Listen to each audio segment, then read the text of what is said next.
یہ یہاں تک یہ بات ہمیں سمجھ آ رہی ہے کہ حق کی روشنی باپ کی آنکھوں میں نہیں تھی، بیٹے کے پاس تھی، تو بیٹے نے کس قدر ادب کے ساتھ اپنے باپ کو دعوت حق دی اور کہا اے میرے ابا جان، اے میرے ابا جان، مجھے آپ جو کچھ مجھے ملا ہے وہ آپ کو نہیں ملا، تو آپ میرے ساتھ ہو جائیے،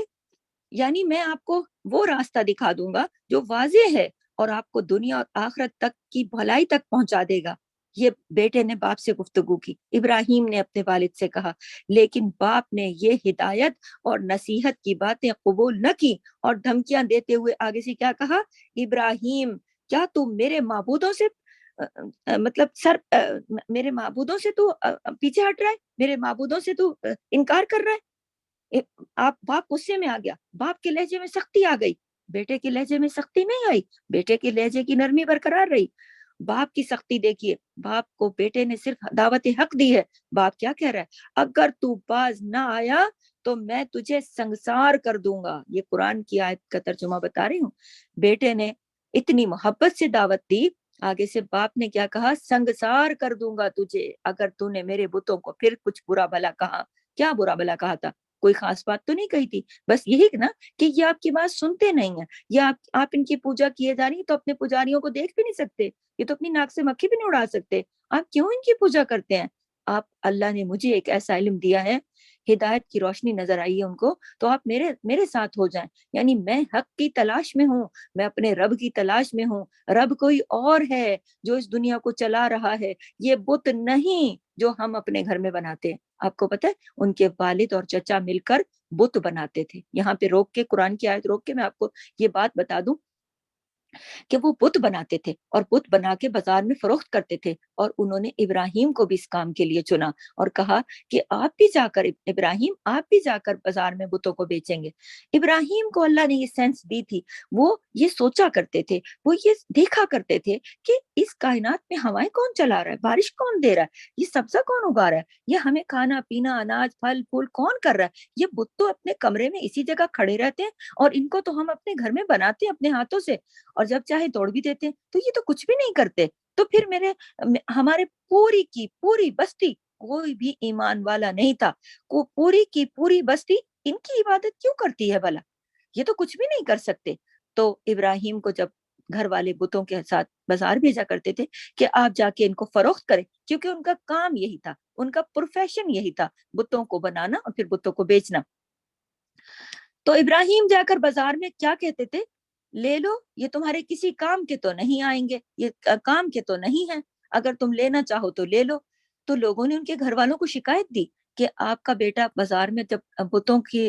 فروخت کرتا ہے تو کہتا ہے کہ لینا ہے تو لے جاؤ، لیکن یہ تمہارے کسی کام نہیں آنے والے، جبکہ وہ تو بتوں کو خدا سمجھتے تھے نا، ان کا خیال تو یہ تھا کہ بت تو ہمارے کام آنے والے ہیں، یہ تو ہماری مرادیں پوری کرتے ہیں، یہ تو ہماری دعائیں قبول کرتے ہیں، یہ تو بارش برساتے ہیں، یہ تو ہمیں اناج دیتے ہیں، یہ تو ہم پر خدا سمجھتے تھے نا۔ تو ابراہیم نے جب بازار میں یہ صدا لگائی کہ لینا ہے تو لے لو مگر کام کا کوئی نہیں آنے والا، تو لوگوں نے شکایت دے دی، تو والد اور چچا نے بہت سختی کی اور کہا کہ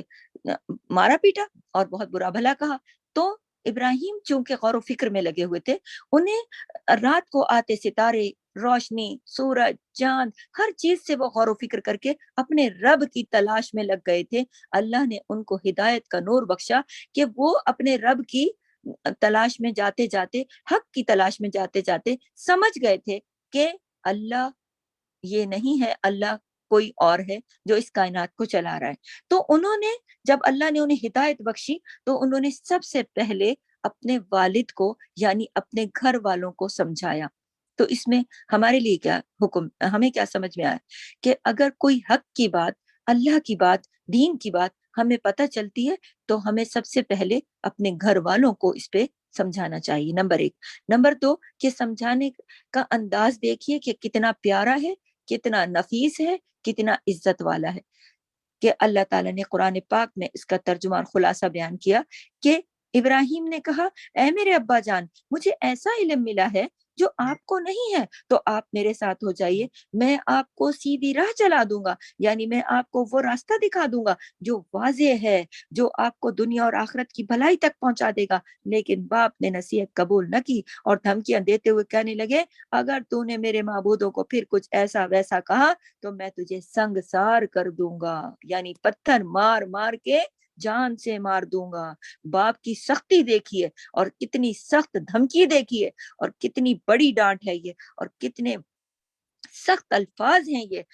اس کے جواب میں اب بیٹے کا جواب دیکھیے، بیٹے نے جواب میں کوئی آگے سے، آج کل کے بیٹوں کو کوئی یہ جواب دیکھے تو دیکھے وہ آگے سے کیا بات کریں گے۔ آگے سے ابراہیم نے کیا جواب دیا؟ جواب میں ابراہیم علیہ السلام نے سورہ مریم کی آیت 41 اور 48 کے بیچ کی بات کر رہی ہوں، کہ ابراہیم علیہ السلام نے بڑے ادب اور احترام سے فرمایا کہ آپ پر سلامتی ہو۔ وہ سلامتی کی دعا دے رہے ہیں اپنے والد کو کہ آپ پر سلامتی ہو، آپ کو میری طرف سے کوئی تکلیف نہیں پہنچے گی، یعنی آپ جو کچھ بھی کرتے رہیں، جتنی بھی مجھے ڈانٹ سختی کرتے رہیں، مجھے دھمکیاں تڑیاں دیتے رہیں، پھر بھی میری طرف سے آپ کو کوئی تکلیف نہیں پہنچے گی، سلامتی ہی سلامتی ہے، یعنی مجھ سے آپ بالکل محفوظ ہیں، نہ ہی میں آپ سے کوئی گستاخی کروں گا۔ اللہ اکبر۔ بات ابھی یہاں پہ کہہ کے ختم نہیں کر دی کہ میں آپ کے ساتھ کوئی میری طرف سے سلامتی، بلکہ میں آپ سے کوئی گستاخی نہیں کروں گا، میری طرف سے آپ بالکل محفوظ ہیں، یعنی کہ آپ مجھے سنسار بھی کرتے ہیں تو بھی میری طرف سے تب بھی آپ کو کوئی ایک جملہ بھی سننے کو نہیں ملے گا۔ کتنی سیکھنے کی بات ہے آج کے اس دور میں، اگر یہ گفتگو جب تک ہم اپنے بچوں کو سمجھائیں گے نہیں، کیسے ہمارے بچے سمجھ نہیں پاتے؟ قرآن کو 10,000 دفعہ پڑھ کے بھی ہم خود نہیں سمجھے آج تک، جب تک ترجمہ نہ سمجھیں، تفسیر نہ سمجھیں، سمجھ کے نہ پڑھیں تو یہ مکالمے کیسے سمجھ میں آئیں گے؟ اور جب سمجھ میں نہیں آئیں گے تو ہم اپنے بچوں کو کیسے سمجھائیں گے؟ تو ہم نے ساتھ ساتھ یہ بھی سمجھنا ہے کہ ہم نے اس علم کو آگے اپنی نسلوں تک بھی پہنچانا ہے، تاکہ وہ بھی یہ رویے اختیار کریں جو ابراہیم نے اپنے ایک بت پرست اور مشرک باپ کے ساتھ کیا تھا۔ اور وہ کیا کہنے لگے؟ باپ نے کہا سنسار کر دوں گا، بیٹے نے کہا میری طرف سے سلامتی ہے، میں آپ سے کوئی گستاخی نہیں کروں گا، آپ چاہے آپ کو کوئی تکلیف نہیں پہنچے گی، اور آپ میری طرف سے بالکل محفوظ ہیں۔ میں اپنے پروردگار سے، ابھی بات ختم نہیں ہوئی، آگے بھی گفتگو سنیے، میں اپنے پروردگار سے آپ کے لیے بخشش مانگوں گا۔ اللہ اکبر، باپ سنسار کرنے کی دھمکی دے رہا ہے اور بیٹا کہہ رہا ہے میں آپ سے بخشش مانگوں گا، اللہ سے آپ کے لیے بخشش مانگوں گا، اس کا مجھ پر بہت بڑا کرم ہے، اس نے مجھے اپنی عبادت اور اخلاص کی طرف رہنمائی فرمائی، اور پھر فرمایا کہ تم جن لوگوں کو اللہ کے سوا پکارتے ہو میں ان سے کنارہ کرتا ہوں، یعنی میں کنارہ کش ہوتا ہوں، چھوڑتا ہوں میں ان چیزوں کو اللہ کے سوا، آپ جن کی عبادت، کن کی؟ بتوں کی، اور اپنے پروردگار کو ہی پکاروں گا، مجھے یقین ہے کہ میں محروم نہیں رہوں گا۔ اللہ اکبر کبیرہ۔ آپ ابراہیم علیہ السلام کا جواب سنیے اور دیکھیے کیا خوبصورت خطاب ہے اپنے والد سے، کیا خوبصورت خطاب ہے کہ میں آپ کو کوئی تکلیف نہیں دوں گا، آپ کی کوئی گستاخی نہیں کروں گا، آپ میری طرف سے سلامت ہے، آپ کے لیے میں اللہ سے بخشش کی دعا بھی کروں گا، اور مجھ پر آپ بالکل میری طرف سے محفوظ ہیں، اور آپ بالکل میں فکر مند مت ہوں، بلکہ آپ ان چیزوں کو جن کو آپ اللہ کے سوا پکارتے ہیں میں ان سے کنارہ کرتا ہوں اور اپنے پروردگار کو ہی پکاروں گا، مجھے یقین ہے کہ میں محروم نہیں رہوں گا۔ حضرت ابراہیم علیہ السلام نے اپنا وعدہ پورا کرتے ہوئے اپنے والد کے لیے مغفرت کی دعا فرمائی، لیکن جب انہیں یقین ہو گیا کہ وہ اللہ کی دشمنی ترک کرنے پر آمادہ نہیں ہے، یعنی وہ جب پکا یقین ہو گیا کہ یہ تو دشمنی سے ہٹتے ہی نہیں، اللہ کی دشمنی پر مسلسل آمادہ ہے، تو وہ اس سے بیزار ہو گئے، کس سے؟ والد سے، پھر آخر میں، اور لا تعلقی کا اظہار کر لیا، یہ کہہ دیا انہوں نے صاف صاف کہ جس رب کو میں مانتا ہوں وہی میرا اصلی رب ہے، اگر آپ اس کو مانیں گے تو میں آپ کے لیے مغفرت کی دعا کروں گا، آپ کی بخشش کی دعا کروں گا، آپ اس طرف آ جائیے۔ لیکن جب دیکھ دیکھ کر تھک گئے، ابراہیم نے تو اپنا وعدہ پورا کیا، مغفرت کی دعا بھی کی، لیکن جب انہیں یقین ہی ہو گیا کہ والد تو کسی صورت بھی اللہ کی دشمنی سے نہیں ہٹ رہے، تو پھر انہوں نے لا تعلقی کا اظہار کر دیا۔ لا تعلقی تب اختیار کی جب انہوں نے اپنے ساری کوششیں کر لی، لیکن پھر بھی والد کی سامنے کوئی گستاخی نہیں کی، لا تعلقی کا اظہار کیا۔ حدیث شریف میں ہے کہ قیامت کے دن حضرت ابراہیم علیہ السلام اپنے والد آزر سے ملیں گے تو آزر کے چہرے پر گرد و غبار اور سیاہی ہوگی۔ اللہ اکبر، استغفر اللہ۔ حضرت ابراہیم علیہ السلام فرمائیں گے کہ کیا میں نے آپ سے نہیں کہا تھا کہ میری نافرمانی نہ کریں؟ وہ کہیں گے آج میں نافرمانی نہیں کروں گا۔ کس دن؟ قیامت کے دن، آج میں نافرمانی نہیں کروں گا۔ پھر حضرت ابراہیم علیہ السلام فرمائیں گے یا رب، تو نے مجھ سے وعدہ کیا تھا کہ جس دن لوگ قبروں سے اٹھائے جائیں گے اس دن تو مجھے رسوا نہیں کرے گا۔ اس سے بڑھ کر کیا رسوائی ہوگی کہ میرا باپ رحمت سے دور اور جہنم کی طرف لے جایا جا رہا ہے۔ اللہ تعالیٰ فرمائیں گے میں نے جنت کافروں پر حرام کر دی ہے، جنت کافروں پر حرام کر دی ہے، یعنی جنت میں تو کافر داخل نہیں ہو سکتے۔ تو پھر فرمایا جائے گا اے ابراہیم ذرا اپنے پیروں کے نیچے دیکھو کیا ہے۔ وہ دیکھیں گے تو ذبح کیا ہوا جانور خون میں لتھڑا ہوا پڑا ہوگا، جسے ٹانگوں سے پکڑ کر دوزخ میں پھینک دیا جائے گا۔ اللہ اکبر، یعنی اللہ تعالیٰ اپنے پیارے کی دعا بھی قبول کر رہے ہیں، لیکن جنت میں جو ہے تو وہ ان کا داخلہ بھی کافروں کا منع ہے، ادھر بھی نہیں بھیج سکتے، کسی کی اس طرح کی سفارش بھی قبول نہیں کر سکتے۔ تو پھر یہ معاملہ ہوگا، واللہ عالم نا۔ حضرت ابراہیم علیہ السلام کا نظام کائنات میں جو غور و تدبر، اللہ تعالیٰ نے حضرت ابراہیم علیہ السلام کو جب مظاہر قدرت، یعنی یہ جو ساری قدرت کے مظاہر ہیں نا، یہ جو ہمارے سامنے بھی تو ہوتے ہیں، روز چاند نکلتا ہے، روز سورج نکلتا ہے، روز ستارے آتے ہیں، روز ہوائیں چلتی ہیں، سمندر ٹھاٹھے مارتا ہے، سب کچھ ہے جب، لیکن ابراہیم علیہ السلام کا تدبر دیکھیے کہ وہ نظام کائنات کو دیکھ کر کیسے اپنے رب کی طرف متوجہ ہوتے ہیں کہ جب اللہ تعالیٰ نے یہ جو قدرت اپنی مظاہر قدرت ہیں جب ان کو دکھائے تو ایمان اور یقین کا اعلیٰ رتبہ عطا فرمایا، یعنی اتنا ان کو یقین ہوا کہ وہ اعلیٰ رتبے پر فائز ہوئے، تاکہ آپ ابراہیم علیہ السلام تاکہ امت کو دعوت توحید پر پرزور طریقے سے دیں اور دلائل کی روشنی میں دیں۔ اللہ نے ان کو ایسے، انہوں نے تڑپ اپنے دل میں رکھی تو اللہ نے انہیں پرزور طریقے سے ایسے دکھایا بھی، سمجھایا بھی، اتنی عقل سلیم بھی دی تاکہ وہ ایک واحد بندے تھے نا اس پوری بستی میں جن کو اللہ نے توحید دی۔ پھر اس کے بعد انہوں نے سمجھایا گھر والوں کو، پھر ان کے جو لوط علیہ السلام جو ان کے بھتیجے تھے ان کو عقل آئی اس طریقے سے۔ تو اللہ تعالیٰ نے سورہ الانعام کی آیت نمبر 75 سے لے کر 83 تک اس کا ذکر کیا کہ میں اللہ پاک نے اس میں جو سورہ 75 سے لے کر 83 تک میں کہ حضرت ابراہیم علیہ السلام اور ان کی قوم کے مناظرے جو تھے نا واضح فرمایا کہ روشن ستاروں کی صورت میں نظر آنے والے اجرام فلکی معبود ہونے کے لائق نہیں، روشن تو ہیں یا اجرام یعنی جتنے بھی، اللہ کے ساتھ ان کی عبادت نہیں ہونی چاہیے کیونکہ وہ مخلوق ہیں۔ اب کیونکہ اللہ نے بنایا نا انہیں، چاند ستارے سب اجرام فلکی ہے نا، تو یہ مخلوق ہے، اللہ نے ان کو یہ سمجھا دیا۔ پہلے وہ میں نے آپ کو بتایا نا کہ وہ سوچا کرتے تھے کہ شاید یہی خدا ہے، تو یہی اسی بات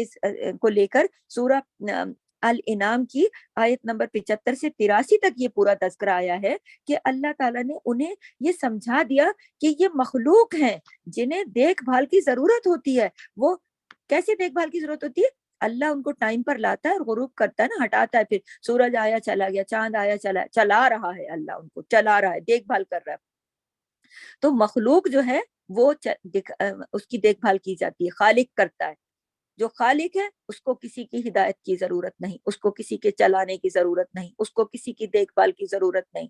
تو خالق تو اللہ ہے۔ تو وہ خالق کے بنائے ہوئے ہیں یہ جتنے بھی اجرام فلکی ہیں۔ اللہ نے قرآن میں بتایا آیت نمبر 75 سے 83 تک یہ پورا تذکرہ فرمایا کہ ہم نے ابراہیم کو اس طرح سمجھایا کہ یہ جو ہے یہ خود مخلوق ہیں، ان کو تو خود دیکھ بھال کی ضرورت ہے، وہ خالق کے بنائے ہوئے ہیں اور اس کے حکم کے تابع ہیں، یعنی اللہ ان کو حکم دیتا ہے کہ اب تمہارا ٹائم ہو گیا، پھر تمہارا ٹائم ختم ہو گیا، ادھر سے تم غروب ہو جاؤ، ادھر تم طلوع ہو جاؤ، یہ دنیا میں کہیں طلوع ہو رہے گا غروب ہو رہے گا، یہ جو سسٹم چل رہا ہے تو اس کو اللہ چلا رہا ہے۔ اللہ نے قرآن میں یہ فرما دیا، کبھی طلوع ہوتے ہیں، کبھی یہ قرآن کے الفاظ ہے، کبھی طلوع ہوتے ہیں، کبھی غروب ہو کر نظروں سے اوجھل ہو جاتے ہیں، جبکہ اللہ تعالیٰ سے کوئی چیز پوشیدہ نہیں، وہ ازلی اور ابدی ہے، اس کے ساتھ اور کوئی معبود نہیں۔ اس کے بعد آپ نے چاند کا ذکر فرمایا جو ستاروں سے زیادہ روشن اور زیادہ خوبصورت ہے، اور آخر میں سورج کا ذکر فرمایا جو کہ نظر آنے والے اجرام فلکی میں سب سے زیادہ روشن ہے، مگر یہ بھی کسی کے حکم کے تابع ہے۔ اللہ اکبر۔ جب وہ بچپن میں یہ سوچا کرتے تھے تو اللہ تعالیٰ نے کیسے ان کے دل میں ڈالا، یہ پورا واقعہ آیت سورہ آل انعام کی 75 سے 83 تک اللہ تعالیٰ نے اس کے جوابات دیے کہ آپ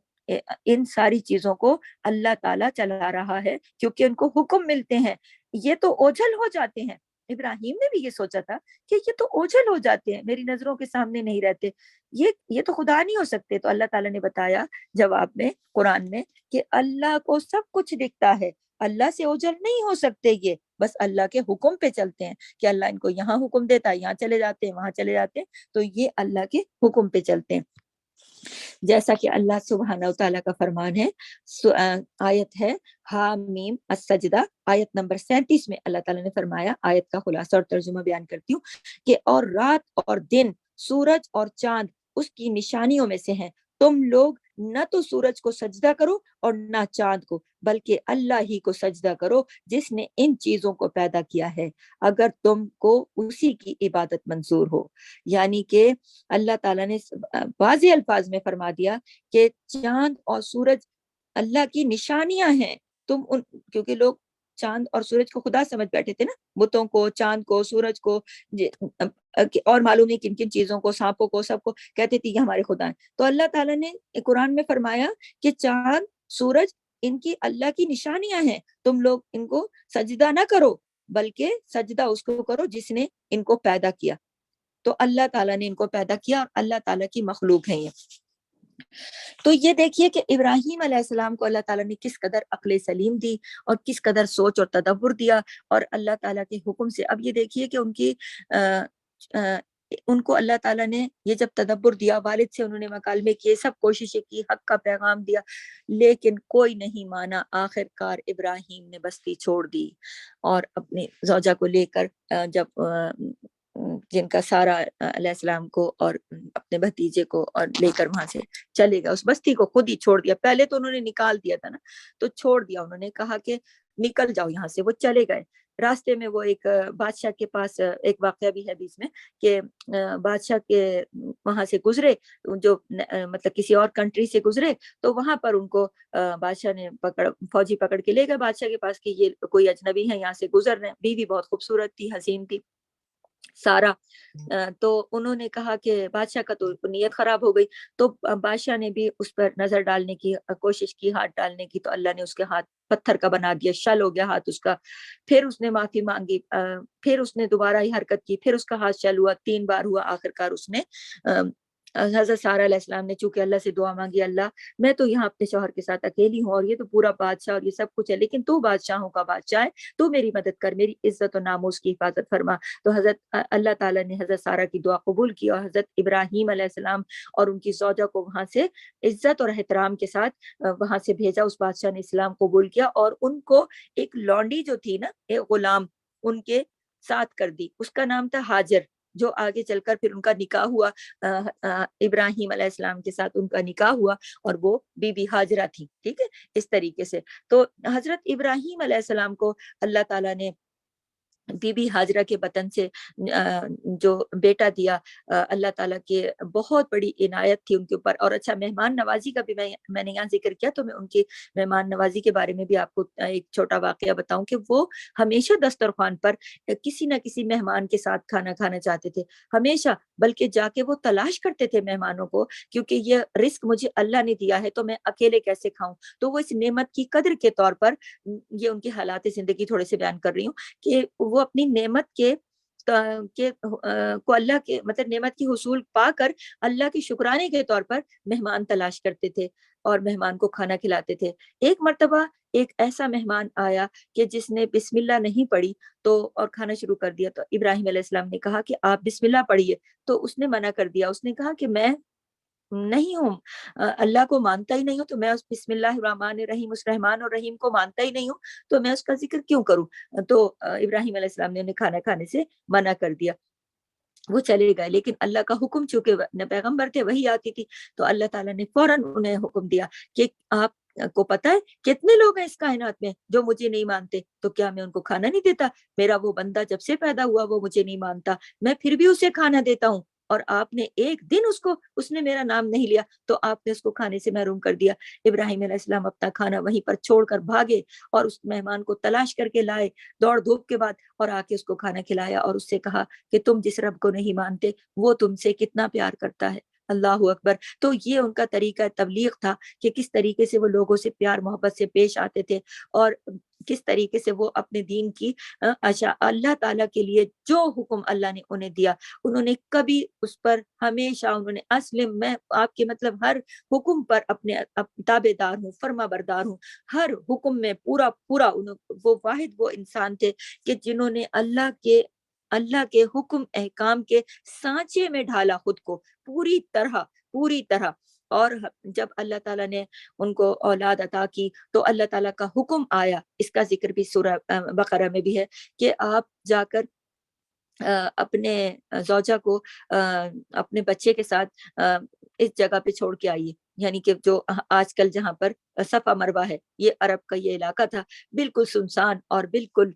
پانی نہ کھجور نہ کچھ، کوئی چیز نہیں تھی یہاں پر، بالکل جنگل جیسا علاقہ تھا۔ تو وہ جو تھے نا اللہ کے حکم کو نہیں ٹالتے تھے، یعنی آگے سے ہیل حجت نہیں کرتے تھے، کوئی سوال جواب نہیں کرتے تھے، انہوں نے اپنی زندگی اپنے رب کے لیے وقف کر دی تھی، بالکل اس طرح کہ جو اللہ نے حکم دے دیا یقیناً اسی میں کوئی بہتری ہوگی۔ تو ہم جب ابراہیم کی کہانی سنتے ہیں پڑھتے ہیں تو ہمیں ان کی ہر جگہ پر کوئی نہ کوئی چیز ہمیں سمجھنے کو ملتی ہے۔ جیسے ہم نے پیچھے دیکھا کہ ان میں بچپن سے ہی تدبر تھا، حق کی تلاش میں تھے۔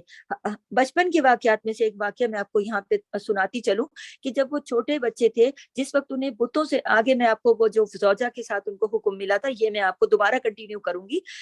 یہیں سے کروں گی۔ بچپن میں جب وہ اپنے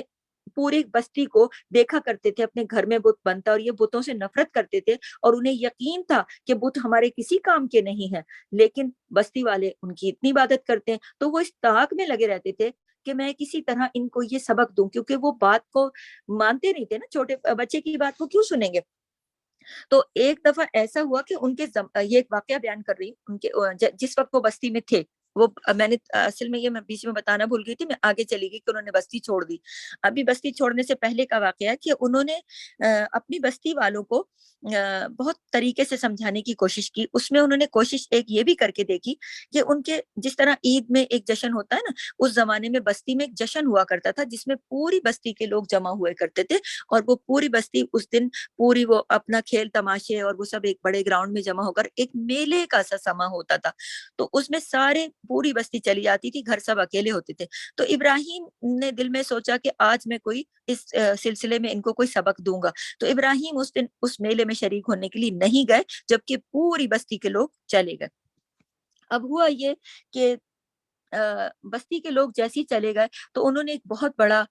بت خانہ بنایا ہوا تھا جس میں طرح طرح کے بت تھے۔ اب ان بتوں سے وہ کیا دعائیں کرتے تھے، کسی بت کو کہتے تھے یہ ہمارا بارش برسانے والا بت ہے، یہ ہمیں کھانا دیتا ہے، یہ ہماری خوشیاں دیتا ہے، یہ ہمیں اولادیں دیتا ہے، یہ مطلب اتنے بت تھے، اور ہر کام کا اپنا اپنا ایک بت رکھا ہوا تھا۔ اور ایک بہت بڑا بت انہوں نے رکھا ہوا تھا، اس کو سردار بت کہتے تھے کہ یہ اس کا سردار ہے، یہ سارے اس کے آگے چھوٹے بت کھڑے ہوئے ہیں۔ ابراہیم علیہ السلام نے تہیہ کر لیا کہ آج میں ان بتوں کو کیفر کردار تک پہنچاؤں گا۔ انہوں نے کلہاڑا اٹھایا اور وہ وہاں گئے، اور انہوں نے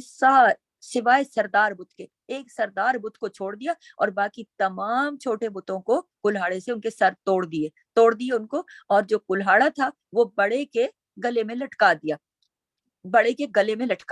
انہوں نے یہ سبق دیا بستی والوں کو کہ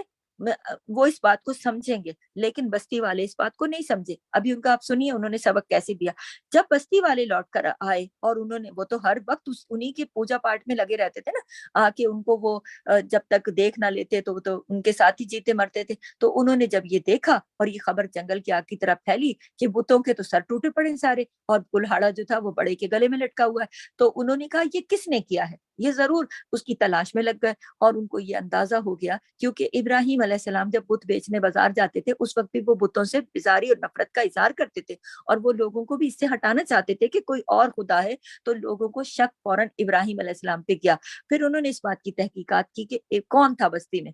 اب یہ دیکھو کہ میلے میں کون شریک نہیں تھا، تو پھر انہوں نے فردن فردن جب چیک کیا تو پتہ چلا کہ ابراہیم میلے میں نہیں تھا، سب جمع ہو کر ابراہیم کے گھر آ گئے، اور وہ شکایت دی انہوں نے کہ آپ کے بیٹے نے ہمارے بتوں کو توڑا ہے۔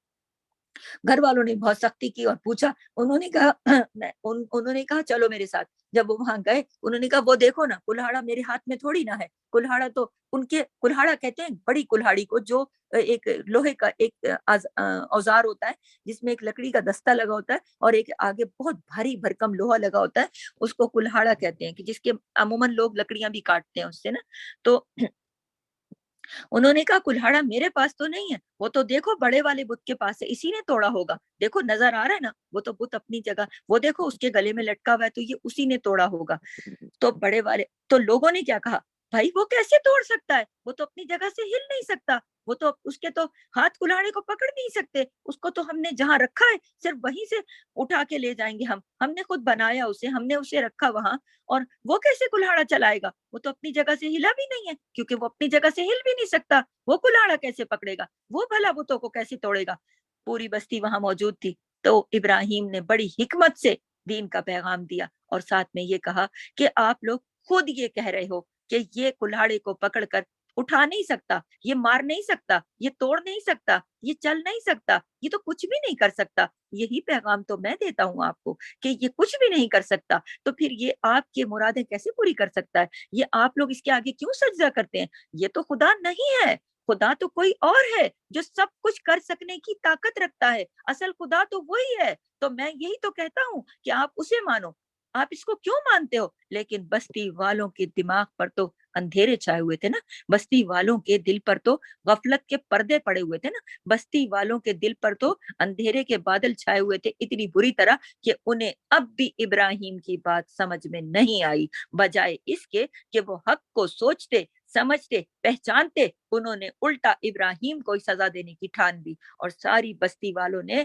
کہا کہ ہم سزا دیں گے، آگ بگولا ہو گئے لوگ، کہ یہ تو ایک طرح کا اقرار جرم ہو گیا نا، کہ انہوں نے ہی کرا، کیونکہ انہوں نے اللہ کی وحدانیت کا پیغام دیا تھا اس طریقے سے، حکمت سے، لیکن بستی والے جو جاہل لوگ تھے انہوں نے تدبر ہی نہیں کیا، انہوں نے سوچا ہی نہیں، تو انہوں نے اس پیغام کو لیا ہی نہیں۔ تو آپ دیکھیے کہ ابراہیم علیہ السلام کو سزا دینے پہ تل گئے، اب پوری بستی جمع ہو گئی کہ کیسے کیسے سزا دیں ہم ان کو، کیسے کیسے ہم ان کو تکلیف پہنچائیں، ہر کوئی اپنے اپنے طریقے لانے لگا کہ یہ طریقہ ہے، یہ طریقہ ہے، یہ طریقہ ہے، آخر کار طے یہ پایا کہ ان کو ایسی سخت سزا دو کہ اور گھر والے بھی ساتھ ہو گئے، آپ یہ دیکھیے پوری بستی جو تھی خلاف ہو گئی،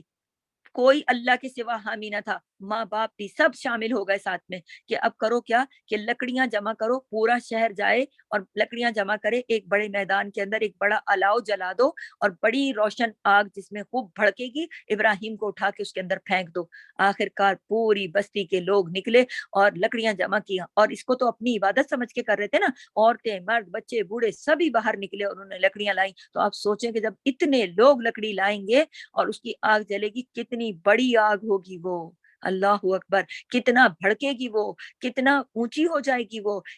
ہر کوئی شوق میں لایا کہ میں بھی اپنا حصہ ڈالوں، مجھے بھی ابراہیم پہ غصہ ہے، میرے بھی بت کو توڑا ہے، میں بھی لکڑی لاؤں، اتنی لکڑیاں لائے، اتنا بڑا انبار لگا دیا لکڑیوں کا، اس پر آگ لگا دی، اب اتنا بڑا الاؤ جلنے لگا کہ ابراہیم کو تو وہاں پھینکنا بھی مشکل ہو گیا ان کے لیے، کہ اب یہاں پھینکے کیسے۔ تو شیطان ہمیشہ غلط مشورے دینے ضرور آتا ہے ایسے موقعوں پر، اور حق کے خلاف تو اس کی دشمنی چلتی ہے ان لوگوں سے جو اللہ تعالیٰ کے اللہ کی وحدانیت اور حق بیان کرتے ہیں، ان سے تو شیطان کی دشمنی چلتی ہے۔ تو شیطان انسانی روپ میں آیا اور اس نے ان کو مشورہ دیا کہ ایسا کرو، ایک جھولا سوئنگ تیار کرو اور بہت لمبی رسی ہو اور اس کے اوپر جھولے کے اوپر ابراہیم کو بٹھاؤ اور پیچھے کھینچ کے لے جاؤ اور پھر زور سے جھولے کو پش کر دو، تاکہ دھکا دو، تاکہ اڑتا ہوا ابراہیم جا کے الاؤ کے اندر گر جائے۔ اب یہی ہوا اور جا کے ابراہیم اڑتا ہوا پھینک دیا انہوں نے۔ اس سے قبل یہ نظارہ دیکھا اللہ، کیا اللہ نہیں دیکھ رہا تھا؟ اللہ دیکھ رہا ہے، فرشتے دیکھ رہے ہیں، ہر کوئی دیکھ رہا ہے، لیکن ابراہیم کو آپ اعتقاد دیکھیے، آپ ایمان دیکھیے، آپ جذبہ دیکھیے، آپ اپنے رب پر یقین دیکھیے، آپ ایمان کی سچی طاقت اور بھرپور جذبہ دیکھیے کہ کوئی اور ہوتا تو کہتا کہ نہیں نہیں نہیں، چلو میں مان لیتا ہوں، چھوڑو مجھے آگ میں مت ڈالو۔ ابراہیم نے کہا جو دیکھ رہا ہے وہ بچائے گا بھی، جو دیکھ رہا ہے وہ خود بچائے گا۔ حدیث میں آتا ہے کہ ابراہیم علیہ السلام کامل یقین کے ساتھ اور پختہ یقین کے ساتھ کھڑے رہے، اور وہاں سے جب ان کو مفہوم بتا رہی ہوں، کمی بیشی اللہ معاف کرے، تو جب ان کو ڈالا گیا آگ میں، اس طریقے سے اللہ تعالیٰ نے قرآن میں یہ فرما دیا ہے کہ اللہ نے، مفہوم بتا رہی ہوں، اللہ تعالیٰ نے آگ کو حکم دے دیا کہ آگ ٹھنڈی ہو جا، آگ ٹھنڈی ہو جا، اور اتنی ٹھنڈی نہ ہونا کہ زیادہ ٹھنڈی کہ میرے ابراہیم کو سردی لگے۔ اب اللہ تعالیٰ نے وہاں آگ کی ٹھنڈک اور گرمی دونوں، آگ کی گرمی بھی ختم کر دی، آگ کی شدت بھی ختم کر دی، حدت بھی ختم کر دی، اور وہ سردی یعنی اتنی ٹھنڈی بھی نہ ہو کہ سردی لگے، برف ہی بن جائے، اور اتنی گرم نہ ہو کہ ابراہیم جلے، پھولوں کا سا گہوارہ بنی وہ آگ، ان کے لیے پھولوں کا گہوارہ بنی، اور وہ اس میں کئی دن تک رہے۔ اور یہ جو تھے نا لوگ، یہ سمجھتے رہے کہ ہم نے تو ابراہیم کو آگ میں پھینک کر کلا کما کر دیا۔ تو پھر ایسی بستی میں رہنے کا تو کوئی جواز نہیں بنتا تھا نا، بیزار ہو گئے، دے دے کے پیغام تھک گئے، تو پھر ابراہیم نے اس بستی کو چھوڑ دیا اور وہ وہاں سے چلے گئے۔ اچھا، میں آپ کو آگے ایک واقعہ بتا رہی تھی کہ کس طریقے سے انہوں نے، ابراہیم علیہ السلام جب اپنی زوجہ سارہ کے ساتھ کسی بادشاہ، ظالم بادشاہ کے ہتھے چڑھے، وہاں پر انہوں نے اپنے رب کو پکارا۔ یہ جو آگ میں ڈالا جا رہا تھا، اس وقت بھی انہوں نے اپنے رب کو پکارا تھا، تو رب نے، آج بھی رب وہی ہے، ابراہیم کا رب کوئی اور نہیں تھا، ہمارا رب بھی وہی ہے۔ پکارنے کی بات ہے کہ کتنے دل سے اور کتنے یقین سے پکارتے ہم۔ اس پورے واقعے میں ایک بہت بڑا لیسن چھپا ہوا ہے، ایک بہت بڑا سبق چھپا ہوا ہے کہ ہم کس طریقے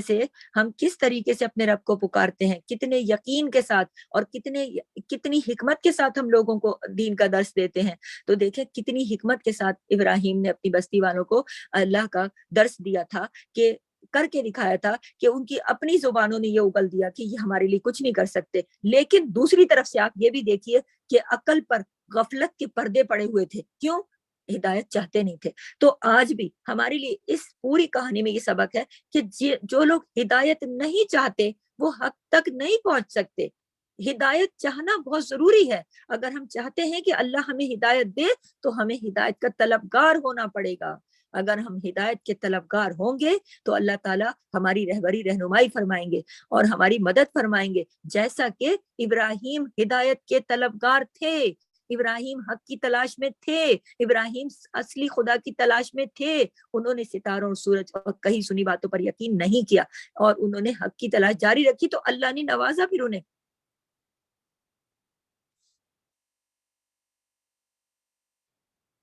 کلوز کر دیں؟ جی باجی، آپ کلوز کر دیں نا، آپ کیا کہنا چاہ رہی ہیں؟ Okay okay.